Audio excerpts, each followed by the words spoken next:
I mean, then it becomes a soap opera, doesn't it, Madhu Trehan? Well, Arnab, I want to make 2 points here. One, the transparency that we are seeing in Britain today has not come only from the politicians or their system. It's come because The Guardian exposed the news of the world's antics. So it first started with one news organization exposing another's. Now, in India, we are so much like Sydney Schanberg of Washington Post once wrote, that we are, no news organization is willing to admit its deficiencies or of its peers, because they could very easily be turned on them. And he did say also that we all have dirty linen. Now, we all know the story of paid news. We all know the story of treaties, private treaties made with channels and politicians and corporate media. So there is a huge amount of gray in terms of journalistic ethics at this point. I don't think we've done some journalists have done some amazing stories. They've risked their lives to do it, doing them and afterwards with threats. But the point is that I don't think that journalism has ever been more murky and corrupt as it is today, in terms of from the establishment downwards, meaning the news owners of the news organizations, which makes it the culture that you're seeing in the news of the world came from the top, that go for anything. And if you looked at the cracks in his testimony, where it was completely prepared, of course, by a PR company and rehearsed, and he took his time like Vajpayee to answer his questions when it suited him. The point was that he did crack when somebody asked him the question that, would you now reconsider the kind of headlines you've been doing now that you are the center of that kind of attention? And his answer, I think, was more telling than anything else that he said. And that was that, yes, he never said yes, I'll take that back. He said, we will be looking at headlines. There is, of course, a matter of taste. I'm not quoting verbatim, but the gist of it was that he says it's a matter of taste, but we have to keep in mind that we're in the area of competition, and we have to be competitive. Now, even if after apology and his most humble day and all that, he can still say that we have to be competitive and we will not change our tone in terms of headlines, whichever papers or news organizations he's running, you can then see that the culture that was happening at News of the World came from the top. So if you're seeing any kind of collusion journalists are doing with politicians or whatever, it's generally because the culture of that organization has okayed it. Well, let me ask you, Sohail, you wanted to come. Let me ask you, do you genuinely feel that issues like Radia Gate, issues like cash for votes, issues like the 2G scam and the parliamentary hearings need not be matters of public debate in terms of being televised anymore? I mean, aren't you worried? Let's take a look, Sohail, at what's happening in News of the World. Without James and Rupert Murdoch testifying today on television, where would the story go? Nowhere. It would fizzle out. And I think they should. I said it on your channel on November 18, 2010, when the first signs of the Radia tape broke, and Vinod was with me on the program, Vinod Mehta, and I said that if there is a violation of probity, of proper behavior, where there is collusion, you must have proceedings which are televised. And look, it's not about transparency alone. It's about the public actually beginning to believe our parliamentarians, and not all of them are bad. But the fact is that all of them are tarred by the same brush for their lack of transparency and the perception that there is collusion. B, I also believe that televised proceedings will force them to be better prepared, will force them to be neutral as far as the train of questioning is concerned. You know, Madhu talks about collusion. Madhu Trehan is well aware of the apology that Wah India had to render to the Delhi High Court, because they did a survey many years ago on corruption levels within judges. It was a mistake. So there is a mechanism on my part of the system. I beg your pardon? Yeah, I want to say today publicly that I feel it was a mistake on my part. Yeah. And in today's climate, I don't think I would have even asked for an apology. It wouldn't have happened. I don't think any bench would have even filed a contempt of court against me for that, because what has come out subsequently showed that we were on the right track. And I do regret that apology. Absolutely. Because there have been corrupt judiciary. The point over here is that when we when we're talking about transparency, we are completely not transparent in journalism. For example, there's a certain amount of really lazy journalism where we simply take the plants and publish them. Why has no journalist gone after who taped Neera Radia, etc. Who was behind it? These things don't happen on their own. There are thousands of tapings done. Who leaked it? Nobody has exposed that. That's all part of lack of transparency within journalism. No, but we then, protect each other. Madhu, I have an answer for that. Because if that's the question, I want to hear that question being put to an investigating agency chief.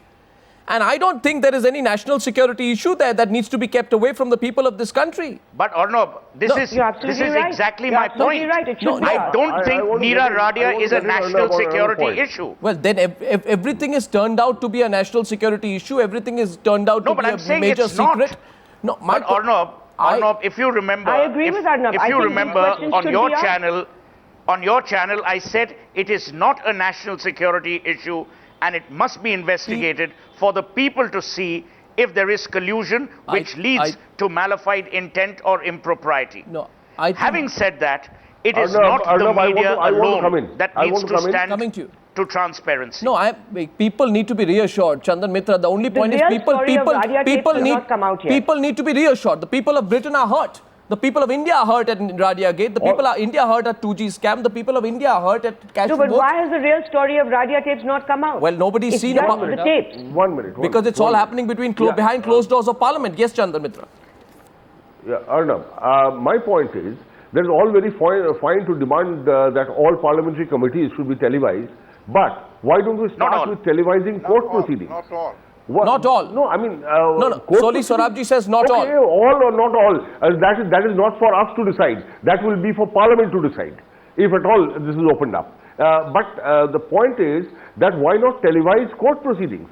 You would have A. Raja and Sani Moji and Suresh Kalmadi. I completely agree with Chandan. And the country as a whole can listen to the grilling that goes on. You know, this was done in Italy as an anti-corruption measure. I have quoted this many times. And this is how, in fact, corruption levels came down dramatically in Italy. So before you demand a JPC be opened up, why don't you seek permission to the court? Anybody can go in, take down notes. If print journalism is allowed, why not TV journalism? I think, maybe Soli Sorabji will have a point here. I believe, in fact, before you talk about JPCs and parliamentary committees, which are only a part of Parliament, Parliament itself is televised. So you see everything what's going on. Now, why not televise courts also? No, you will have transparency. The debate tonight is happening in the context of the apparent blurring of lines between the source, the politician, corporate interests and journalists, reflecting a deep running malaise in the system. If we think media does not have that problem, but if we think that media is out of it, I think we are fooling ourselves. And we also need to be part of that transparency. Now, Soli Sorabji, what kind of things can be televised? You said issues of national importance. What kind of things can be televised? Well, it's very clear. It depends on subject matter of inquiry. Cash for votes. Is it a matter of public importance, national importance? Would it not be subverting democracy? So these proceedings, what's the objection? I want to ask my dear friend Chandan, don't say this is for Parliament to decide. It is really decide on the basis of the real nature of the public interest in the proceedings. So that's why I said you may be right. Somebody has to decide. Not all committees, not all proceedings, but certainly some of the proceedings, if it leads to remove the perception or misperception that there is collusion, there is something being hidden up, something is not coming out. Have transparency. Have this. At least this misperception will disappear. But what is the harm, Chandan? I don't understand this. I don't compare it to court. That's not asking the question. Why not do the court? That's not the question. Why not do here? That's the question. And the answer should be to that. Yeah, that I think is fairly well said here. Soli. Okay, you're rebutting Soli Sorabji. Go ahead. I'm in agreement with you. But my only point is, the Parliament has a certain sovereignty. I mean, so who is going to decide what is of national importance and what is not? So I am saying that most of these matters that are being mentioned by you and Arnab are matters which are before the courts. So why not televise court proceedings? That will be at least a starting point. But I'm for Let's see what's going on in the 2G trials. I thought you would strongly want the complete televised proceedings of the PAC inquiry. I thought you would be the first person, Chandan Mitra, to demand that the entire country knows what happened between Murli Manohar Joshi and Saifuddin Soz, which otherance we just speculate and then you tell us that we've got the wrong story. We heard everything on your channel. You see, with such a vibrant and vigorous television channels in India, I mean, everything that happened in the Trust PAC, me. we heard later in the evening. Trust me. I mean, they all crossed swords, they held press conferences. What was there hidden? Everything came out by the same day.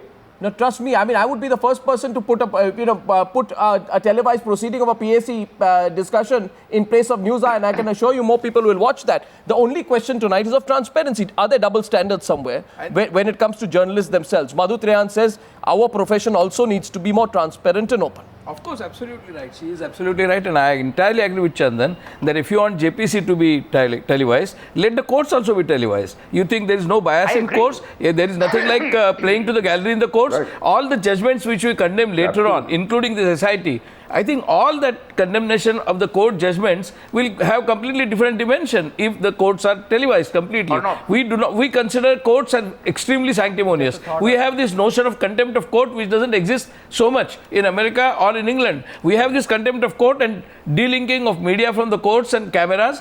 And why not televise courts if Parliament is to be televised, if JPC is to be televised, if PAC is to be televised? And moreover, and let us not over romanticize this transparency business. Why? I think just by having everything televised, if you think democracy will function, I think that is a very anarchic and romantic notion of democracy. Television audience does not represent the demos. Right. Television audience does not represent the whole people of India. Thank you, Mr. And certainly not one channel or two channels. Television people are select audiences. Mr. Ketkar, with humility, I accept your definition of me as an anarchist. I have absolutely no problem with that. But I'd like to say at the same time that, there is in India, and cash for votes is an example, isn't it? Anirudh, I take your point. But cash for votes is an example of what typically happens in the lifespan of a scam in India. It flares, then it simmers, and then it hibernates, and then it's put in the deep freeze. That is exactly what happened with the cash for votes scam as well. And how do I believe that all political parties did not get together to try and hush up the whole scam after sort of providing the people of India with that television moment? After that, you carry out a hush up. That's what happened in this case. But Arnab, Anirudh, I want Anirudh to answer. but Anirudh, It's a sign. but Hello. go on, Anirudh. Actually, to me, it's a sign that there was no collusion. Is because if the BJP first accused CNN, IBN of withholding the news, and then later the Congress accused them. So if two political parties are accusing you of something, so obviously there's no collusion. But just to come back and make a brief point that something that could have been televised for media transparency at least is the proceedings in the Press Council of India when they were debating the paid news report. I mean, if you want transparency, I would like to see why the paid news report was hushed up by the Press Council of India in the manner that they did hush it up. And I would like to see media barons and others being grilled about what have you, third-party treaties, paid news, and conflict of interest in media, cross-media holdings. I mean, there's a whole range of issues which we have to keep this in perspective, that what we are seeing of the News of the World right now, these were illegalities committed by reporters of News of the World. They weren't unethical breaches. Sohail. I mean, the Radia tapes to the journalists, I want to give you they three also didn't commit Yes, any Sohail. crimes. Yes, There was Sohail, go a on. lot of I want to give you. ethics involved I want to give you. decisions. Go on, Sohail. I want to give you three domains which need to be covered. Number one, look at what happened in South Africa when apartheid was removed and you had the Truth and Reconciliation Commission. If you have probity and transparency and court proceedings or legislature proceedings televised qua Godhra, and Godhra is just, I'm just making it symbolic, so I don't want Chandan to react. I have nothing, I'm making a serious point here. Number two, where society is divided or divisiveness is created either through communal or terror attacks. Why couldn't the Pradhan Committee proceedings be televised? Why can't we have public engagement with the proceedings for us to know how safe or unsafe our political masters have made us? And the third, which I started by saying, wherever democracy is harmed in a subversive manner, where it is manipulated and tweaked either through a cash for votes or by complete cross-benching that we've seen over and over again. I mean, for God's sake, cash for votes is nothing new. We've known what used to happen with people, crossing parties. Gaya Ram nonsense. So the point is, where citizens' rights, where citizens' safety, and where the citizens' role as an elector or as a voter in a democracy is threatened, those proceedings must be televised. Whether it is a courtroom, or whether it is parliament, or whether it is a state legislature. Only for one reason, Chandan, and I'm only saying this to Chandan because he's the only MP on our panel today. Go on. It will help resurrect the image of Parliament oblique politicians. It will help the citizen understand his role and how he needs to elect better people. And finally, it will bring back the trust in the institutions which we are finally coming to anguish with, including the Supreme Court. The allegations against the former Chief Justice of India don't augur well for any institution of the respect and magnitude of the Supreme Court. So the only answer that also is, needs to be corrected.